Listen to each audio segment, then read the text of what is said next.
अपने बेटे जोजो को क्यों नहीं समझाती हो गोरी बहन? जब देखो ये कोई ना कोई शरारत करता रहता है। आज इसने मेरे बेटे का सर फोड़ दिया। जरा देखो तो क्या हाल किया है जोजो ने मेरे अप्पू का। जोजो तो पहले ही आके अपनी मम्मा को उल्टी कहानी बता चुका था, वो तो उसी का साथ देगी ना। चिड़िया, पहले अपने बेटे को समझाओ, उसने ही पहले लड़ाई शुरू की थी। मेरे बेटे ने जो किया सही किया, तुम सब मेरे बेटे के पीछे क्यों पड़े रहते हो? जिसे देखो मेरे बेटे के पीछे ही पड़ा है। जरा देखो मेरे फूल से बच्चे को, इसे देख के जरा भी लगता है क्या कि ये किसी का सर फोड़ सकता है? कितना मासूम है मेरा बेटा। गोरी, तुम ये ठीक नहीं कर रही हो, याद रखना मेरी बात को, एक दिन तुम बहुत पछताओगी।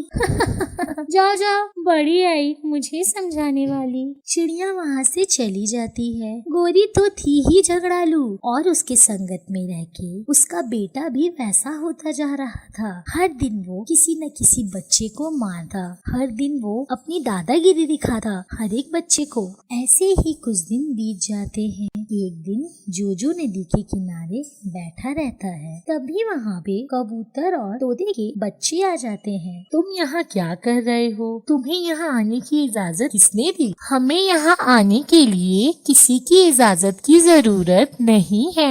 ये इलाका मेरा है, ये पेड़ मेरे हैं, ये नदी भी मेरी है। इस जगह पे सभी पंछियों का हक है और हम यहीं पे खेलेंगे। तुम्हें जो करना है तुम करो, हम तो यहीं खेलेंगे। ना सुनते ही जोजो तोते के बच्चे को चोंच मारने लगा है। चोंच मारते मारते जोजो तोते का बच्चा वहीं गिर जाता है। तभी कबूतर का बच्चा फौरन तोते के घोंसले में आ जाता है। तोते को वो सारी बात बताता है। तभी तोता वहाँ पहुँचता है और तुरंत अपने बेटे को डॉक्टर के पास लेके जाता है। कुछ दिन बाद तोता गोरी के घोंसले में आ जाता है। हमारा जीना मुश्किल कर दिया है तुम्हारे इस बेटे ने। अगर तुम अपने बेटे को सुधार नहीं सकी तो कैसी माँ हो तुम? दिन प्रतिदिन तुम्हारा बेटा बदमाश होता जा रहा है। हम तो तुम्हारे पड़ोसी हैं गोरी, ज्यादा कुछ नहीं बोल सकते, लेकिन ये मत सोचना कि हम कुछ कर नहीं सकते। लड़ाई करना हमें भी आता है। वो देखो मेरा बेटा बहुत बहादुर है, वो किसी से नहीं डरता। गोरी तो अपने बेटे को और भी ज्यादा बदमाश बना रही थी।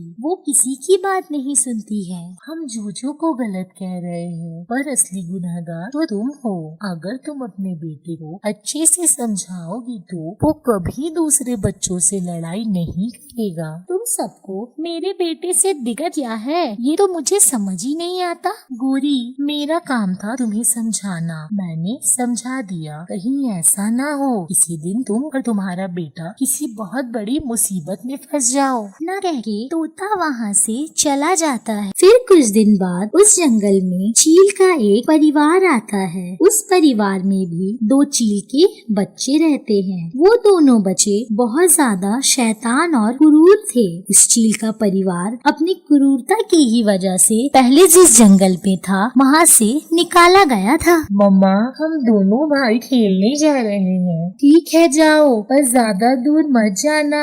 ये जंगल हमारे लिए नया है, हम इसके बारे ज्यादा नहीं जानते। पता है ना, तुम दोनों भाई की शैतानियों की वजह से ही हमें पुराना जंगल छोड़ना पड़ा और ये जंगल हमारे लिए नया है। ठीक है मम्मा, हम पास में ही खेलेंगे, हम ज्यादा दूर नहीं जाएंगे। और वो दोनों बच्चे वहीं उस नदी के पास आके खेलने लगे हैं। तभी वहाँ पे जोजो भी आ जाता है। तुम लोग कौन हो और यहाँ क्या कर रहे हो? तुम लोग यहाँ पहुँचे कैसे? और तुम लोगों को पता नहीं है क्या ये इलाका मेरा है? चलो जाओ यहाँ से, तुम यहाँ नहीं खेल सकते। लगा है तुमने हमें पहचाना नहीं, तभी इस लिहाज में हमसे बात कर रहे हो। जोजो तो था ही लड़ाकू, उसे जरा भी इस बात का अंदाजा नहीं था कि वो चील के बच्चे उससे ज्यादा खतरनाक खतरनाक है। जोजो जैसे ही चील को चोंच मारता है, वो दोनों भाई मिलके जोजो को मारने लगते हैं और जोजो तुरंत वहाँ से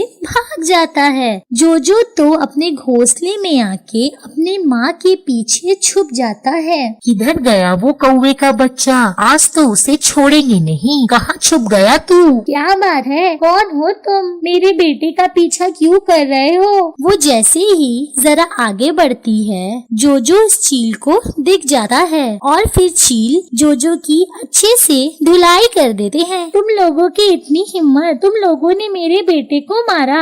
और फिर कौवी चील के बच्चे को चोंच मारने लगी है। भाई, इस कौवी ने मुझे मारा, अब तो इस कौवी को भी नहीं छोड़ेंगे। और गोरी की अच्छे से पिटाई हो जाती है। उन दोनों माँ बेटे को मार खाते देख जंगल के सारे पंछी, तीनों चिड़िया वहाँ जमा हो जाते हैं। हमें इन्हें रोकना चाहिए, वरना ये इनकी जान ले लेंगे। चील बेटा, आप इन्हें माफ कर दो, नहीं तो ये मर जाएंगे। आज तो तुम्हें छोड़ दिया, आइंदा से कभी हमसे मत उलझना, वरना अंजाम तो तुम देख ही चुके हो। इतना कहकर दोनों भाई वहाँ से चले जाते हैं और गोरी और उसके बेटे को अच्छे से समझ आ जाता है कि वो गलत कर रहे हैं। दोस्तों, इस कहानी से हमें ये सीख मिलती है कि हम अपने बच्चे को जैसा सिखाएंगे वो वैसा ही करेंगे, इसलिए हमें अपने बच्चे को अच्छी सीख देनी चाहिए। दोस्तों, ये कहानी अगर आपको अच्छी लगी तो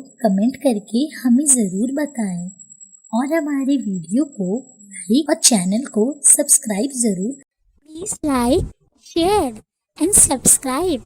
कालू जी, मेरे प्यारे पति देव, गर्मियों की छुट्टी शुरू हो चुकी है। जोजो बहुत जिद कर रहा है, क्यों ना उसे कहीं घुमाने लेके जाएं? उसका भी मन खुश हो जाएगा और हम लोगों को भी कुछ नया देखने को मिलेगा। चलो ना मेरे प्यारे कालू। गोरी, घूमने का मन किसे कर रहा है, तुम्हें या जोजो को? ये मुझे अच्छे से समझ आ रहा है। अब तुम ज्यादा ना बोलो। कभी अपने मन से हमें कहीं घुमाने लेके गए हो? हर बार कहते हो अगली छुट्टी में जाएंगे, अगली छुट्टी में जाएंगे। कल मेरी बहन आई थी अपने पति के साथ। मेरा जीजा उससे कितना प्यार करता है। वो बता रही थी वो ठंडी वादियों वाले जंगल जा रही है। रास्ते में हमारा जंगल पड़ता है तो वो मुझसे मिलने चली आई। उसका पति उसका कितना ख्याल रखता है। तो तुम भी क्यों नहीं चली जा रही अपने जीजा के पास? इतने तारीफ के फूल जो बांध रही हो अपनी जीजा की, ये किया मेरे जीजा ने, वो किया मेरे जीजा ने, चले जाओ उसके पास। मैं तो तंग आ गया हूँ तुम्हारी ये रोज रोज की नई नई फरमाइशें, मैं परेशान हो गया हूँ। और फिर कालू कौवा अपने घोंसले से निकल जाता है। कालू तो फिर से गुस्सा हो गया। मैंने तो उससे कुछ कहा ही नहीं। वो आजकल जरा जरा सी बात पे बहुत ज्यादा नाराज होने लगा है मुझसे। और फिर कालू अपने दोस्तों के पास चला जाता है। नदी के पास ही उसके दोस्त बैठते हैं। वो दोनों कौवा, रंगा और बिल्ला बहुत ज्यादा बदमाश थे। वो लोग जैसे थे वो कालू को भी अपने जैसा बनाना चाह रहे थे। हमेशा कालू को बहकाते रहते और गलत बात ही बताते, गलत काम ही सिखाते। क्या बात है कालू, आज बहुत उदास लग रहे हो, सब ठीक तो है ना? क्या बताऊं रंगा, मैं अपनी बीवी और अपने बच्चे से बहुत ज्यादा परेशान हो गया हूँ। जब देखो तो उनकी नई नई फरमाइशें रहती है। आज कह रही थी गर्मियों की छुट्टी चल रही है, उसे ठंडी वादियों वाले जंगल जाना है। तुम ही बताओ मैं कहाँ से लेके जाऊँ अपनी बीवी और बच्चे को उतनी दूर? किसी तरह चोरी कर करके इधर उधर से दाने लेके आता हूँ। उन्हें घुमाने के लिए मेरे पास दाने ही कहाँ हैं जो मैं खर्च कर सकूँ और उन्हें घुमा सकूँ। अरे कालू भाई, बस इतनी सी बात, तुम इतनी सी बात पे इतना परेशान क्यों हो रहे हो? हमारी बीवियों का तो काम ही है अलग अलग फरमाइश करना और हमारा काम है उन फरमाइशों से बचना। तुम एक काम क्यों नहीं करते कालू? तुम अपने बीवी और अपने बच्चे को मायके भेज दो। बीवियाँ मायके का नाम सुन के बहुत खुश हो जाती है। वो तुम्हें कहीं दूसरी जगह ले जाने के लिए जिद भी नहीं करेगी। हाँ रंगा और बिल्ला, तुम दोनों सही कह रहे हो। मेरी बीवी तो अपने मायके के नाम से ही आधी नींद में उठ जाती है। मैं कल ही उन दोनों को अपने ससुराल छोड़ाऊंगा। और फिर कालू अपने घोंसले में लौट आता है और गोरी को उसके मायके जाने के लिए कहता है। गोरी भी राजी हो जाती है और अगले ही दिन कालू गोरी और जोजो को उसके ससुराल छोड़ आता है। जब वो वापसी के समय वहाँ से लौटा रहता है तभी वहाँ एक नदी दिखा है और वो वहाँ पे रुक जाता है। बहुत गर्मी हो रही है, थोड़ा रुक जाता हूँ, थोड़ा ठंडा पानी पी लेता हूँ, फिर आगे बढ़ूंगा। वो जैसे ही पानी पीकर थोड़ा आराम करेगा सोचता है तभी वहाँ एक सुंदर सी प्यारी सी कौवी पानी पीने आ जाती है। कालू तो उसे देखकर देखते ही रह जाता है। तुम कौन हो कौवी? पहले तो मैंने कभी तुम्हें यहाँ नहीं देखा। मेरा नाम माया है। मैं कुछ दिन पहले ही इस जंगल में आई हूँ। कालू तो उस कौवी को देखकर दीवाना हो गया था। तुम्हारा नाम क्या है और तुम कहाँ से आए हो? मेरा नाम कालू है और मैं यहीं के पास के जंगल से आया हूँ। माया, तुम्हारे घोंसले में कौन कौन है? मैं अकेली रहती हूँ। मेरा इस दुनिया में कोई नहीं है। तुम बहुत सुंदर हो। तुम्हारे पंख कितने मुलायम हैं और कितनी सुंदर हो तुम। कालू की ये सारी बात सुनकर कौवी वहाँ से शर्मा के चली जाती है और कालू भी उसके पीछे पीछे चला जाता है। कौवी एक पुराने से गुफा के अंदर चली जाती है और कालू भी उसी गुफा के अंदर चला जाता है। अंदर बहुत अंधेरा था और कालू को कुछ दिखाई नहीं दे रहा था। माया, तुम कहाँ चली गई? तुम मुझे नहीं दिख रही हो। तभी अचानक से रोशनी आ जाती है कि कालू के आसपास पंछियों के कंकाल दिखते हैं और तंत्र मंत्र की चीजें दिखती है। वो तो बहुत डर जाता है ये सब देख के। कालू डरते हुए कहता है,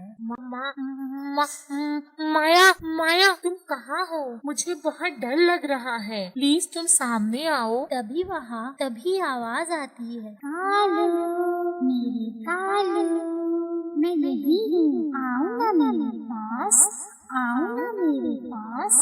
कालू की तो डर से हालत ही खराब हो गई थी और वो भागने का सोचता है पर रास्ता तो बंद था। तभी अचानक से वहाँ कौवी उसके सामने आ जाती है। कालू, मेरे कालू, कैसी लग रही हूँ मैं? मेरे पंख देखो, अब बताओ कैसी लग रही हूँ मैं? कालू को तो ये समझ ही नहीं आ रहा था कि उसके साथ ये हो क्या रहा है और फिर उसे लगता है कहीं वो पूरा सपना तो नहीं देख रहा। तुम चुप क्यों हो मेरे कालू? तुम्हें मैं पसंद नहीं हूँ क्या? मैं तो अब तुमसे शादी करूँगी। वो एक श्रापित चुड़ैल कौवी थी। हर दिन अपना शिकार ढूंढती थी। वो अपने शिकार को पहले अपने सुंदरता से रिझाती थी और जवान कौवों से शादी करती थी और जब उसका दिल भर जाता था उस कौवों से तो बाद में उसी का शिकार करती थी। और फिर रात हो जाती है और वो कौवी कालू से अपनी विवाह की तैयारी शुरू कर देती है। कालू जी, मेरे होने वाले पति, जल्दी से मेरे गले में ये वर डालो। अब मुझसे रहा नहीं जा रहा। मैं तुम्हें अपना पूरा पति बनाना चाह रही हूँ। मैं शादीशुदा हूँ। तुम मुझसे जबरदस्ती शादी नहीं कर सकती। मेरी गोरी को अगर पता चलेगा तो वो तुम्हारा हाल बुरा कर देगी।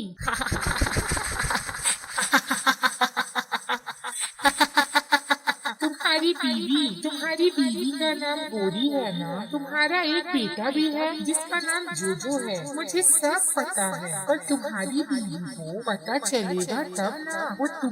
वो तो अपने मायके गई हुई है। तुम ही तो उसे छोड़ने गए थे। उसके लौटने तक तो तुम मेरा भोजन बन चुके होगे।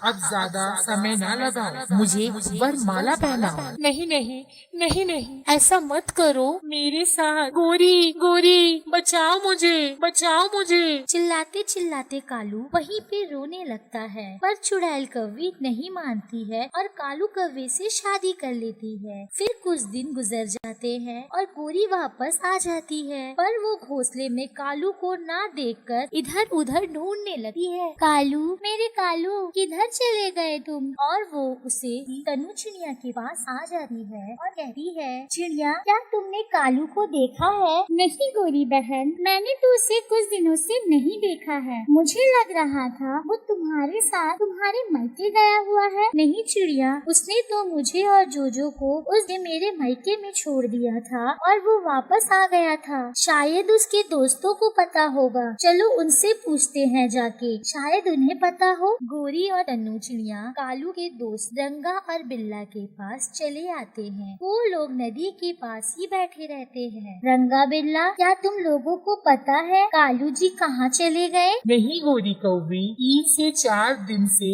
हमने तो उसे देखा ही नहीं। हमें लगा वो आपको आपके मायके छोड़ने गया था, तो वहीं पे आपके साथ रुक गया होगा। लेकिन बात क्या है, कालू गया कहाँ? मैं भी तो यही सोच रही हूँ, बिना बोले वो कहाँ चले गए। गोरी, हमें जल्द से जल्द कालू को ढूंढना चाहिए, क्या पता शायद वो किसी मुसीबत में हो। और फिर वो सब मिलके कालू को ढूंढने चले जाते हैं। वो उसी दिशा में जाते हैं जहाँ उस चुड़ैल कौवी का गुफा था। फिर अचानक चिड़िया को कुछ पंख मिलते हैं। गोरी बहन देखो, ये काले पंख, ये तो मेरे कालू के हैं। मुझे अच्छे से पता है ये मेरे कालू के हैं। शायद कालू इसी गुफा में हो, चलो अंदर जाके देखते हैं। और वो सब गुफा के अंदर चले जाते हैं तो देखते हैं कि कालू तो जंजीरों से बंधा हुआ था। चुड़ैल ने उसे बांध के रखा था। उसमें ज्यादा जान नहीं बची थी क्योंकि कालू का खून तो वो चुड़ैल धीरे धीरे चूस रही। कालू, मेरे कालू, ये आपकी हालत क्या हो गई? आपको यहाँ पे किसने बांध के रखा? मुझे उस चुड़ैल ने अपना शिकार बनाया है गोरी, मुझे उस चुड़ैल से बचाओ। और फिर रंगा और बिल्ला पास के पड़े एक हथौड़े से कालू के जंजीर को तोड़ते हैं और उसे वहाँ से निकाल लेते हैं। तभी वहाँ वो चुड़ैल आ जाती है। रुको, कहाँ ले जा रहे हो मेरे कालू को? तुम्हारा कालू ये मेरा पति है। तुम्हारी इतनी हिम्मत, तुमने मेरे पति को बांध के रखा? और फिर गोरी गुस्से में आकर उस चुड़ैल की चोटी काट देती है अपनी चोंच से। ये तुमने क्या किया? और वो चुड़ैल वहीं जल के मर जाती है। उस चुड़ैल की जान उसकी चोटी में रहती है, वो वहीं पे मर जाती है। और कालू, गोरी, चिड़िया सब खुशी खुशी अपने घोंसले में आ जाते हैं। और फिर गोरी, कालू और चिड़िया सब खुशी खुशी वापस घोंसले में आ जाते हैं। प्यारे दोस्तों, अगर ये कहानी आपको अच्छी लगी तो हमारे चैनल को सब्सक्राइब जरूर करें और हमारे वीडियो को लाइक भी जरूर करें और जितना हो सके हमारे वीडियो को शेयर जरूर। कहीं दूर